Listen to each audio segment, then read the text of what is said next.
Angin menyapu permukaan Kali Grogol dengan suara lirih, seperti bisikan orang tua yang sudah terlalu lama menyimpan rahasia. Airnya hitam, bukan karena malam, tapi karena memang tak pernah benar-benar jernih. Bahkan di siang hari, di tepi kali itu seorang pria duduk sendirian. Namanya Bagas. Joran pancingnya tertancap di tanah. Ember kecil berisi umpan cacing diletakkan di sampingnya. Ia datang bukan untuk hobi. Ia datang karena tak ada lagi yang bisa ia lakukan. Sudah 3 bulan Bagas menganggur. Pabrik di tempatnya bekerja bangkrut. Istrinya pulang ke rumah. Orang tuanya, anaknya ikut dibawa. Yang tersisa hanya kamar kontrakan sempit dan malam-malam kosong yang terlalu sunyi. Maka ia memilih memancing di kali ini, bukan karena ikannya banyak, tapi karena tak ada manusia lain. Orang-orang sekitar selalu memperingatkan, jangan mancing di Kali Grogol malam Jumat, apalagi lewat tengah malam. Bagas hanya tertawa waktu itu. Sekarang jam menunjukkan pukul 00.47. Umpannya belum juga dimakan ikan. Lalu plak, pelampungnya bergerak pelan. Bagas tersentak. Refleks menggenggam joran.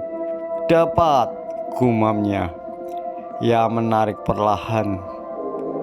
Berat, bukan ikan kecil.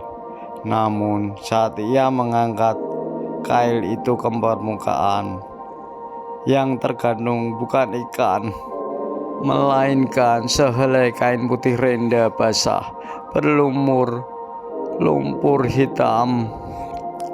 Bagas langsung mundur.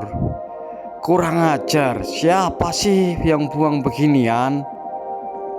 Ia hendak melepaskan kain itu ketika tiba-tiba bau melati busuk menusuk hidungnya.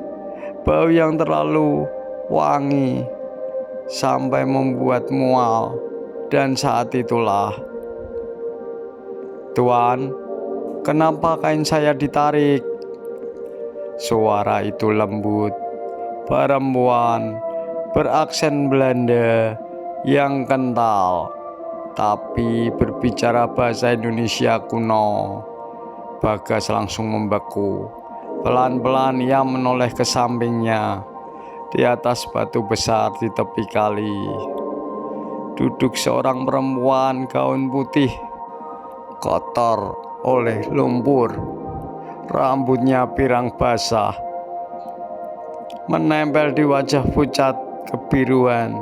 Lehernya miring tidak wajar, seperti pernah patah, lalu dipaksakan lurus kembali.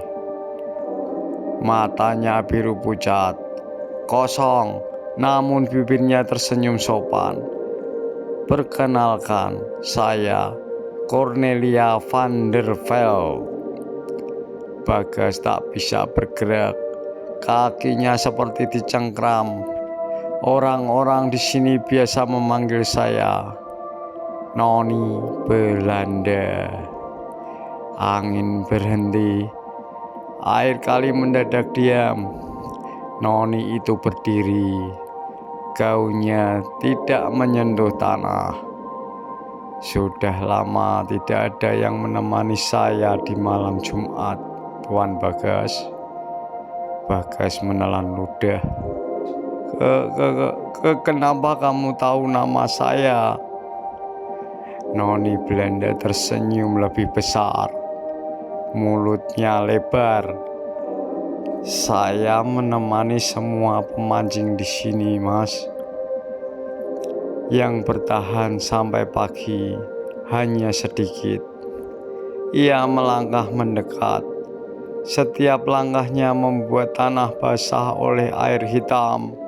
seperti ia membawa kail itu bersamanya. Tenang saja, saya tidak mengganggu. Saya hanya menemani, dan sejak malam itu Bagas tidak pernah memancing sendirian lagi. Di malam kedua, Bagas seharusnya tidak kembali. Tapi anehnya, malam setelah bertemu Noni Belanda, ia mendapat uang di ember pancingnya. Bukan ikan, melainkan koin-koin tua zaman Belanda, masih utuh bernilai jutaan. Dan setiap malam berikutnya, jika ia datang, hasilnya selalu sama: uang, emas kecil, cincin tua. Noni Belanda selalu duduk di sampingnya, bercerita tentang bagaimana ia dulu ditenggelamkan di kali ini oleh kekasihnya sendiri, tentang janji menikah yang berubah jadi kematian, tentang bayi yang tak pernah sempat lahir.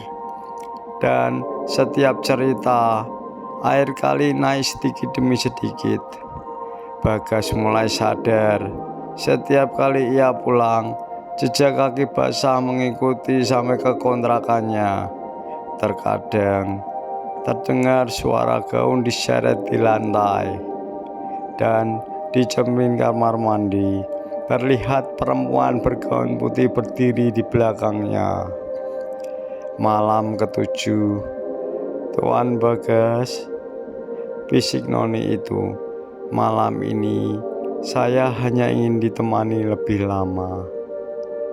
Air kali sudah setinggi lutut, pelampung pancing tenggelam tanpa ditarik apapun. Tuan sudah menerima banyak dari saya. Sekarang giliran Tuan menemani saya. Tangannya dingin mencengkram pergelangan kaki Bagas.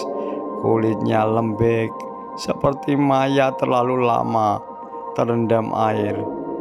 Bagas pun berteriak, namun suara itu tenggelam dalam air kali.